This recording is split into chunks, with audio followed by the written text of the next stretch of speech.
মাদ্রাসার সাবেক ছাত্রদেরকে মাদ্রাসায় আসা যাওয়া এবং আসাদুলের সাথে যোগাযোগ সুসম্পর্ক রাখতে অনুপ্রেরণা যোগাতে বলে আমরা আশাবাদী। অতঃপর হযরত মুহতামিম হুজুর দাওয়াত বরকাতুহু নিজ আলোচনায় উক্ত সংগঠনের গুরুত্ব ও প্রয়োজনীয়তা উল্লেখ করে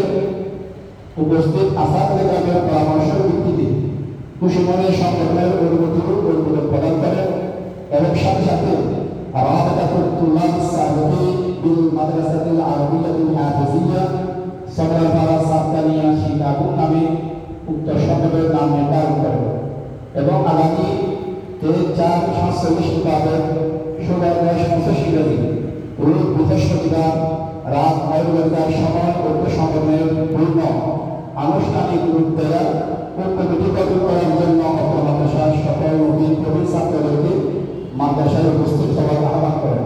এবং সবাইকে মেহমানদারি গ্রহণ করার আহ্বান প্রদান করেন। অতঃপর হুজুরের বিশেষ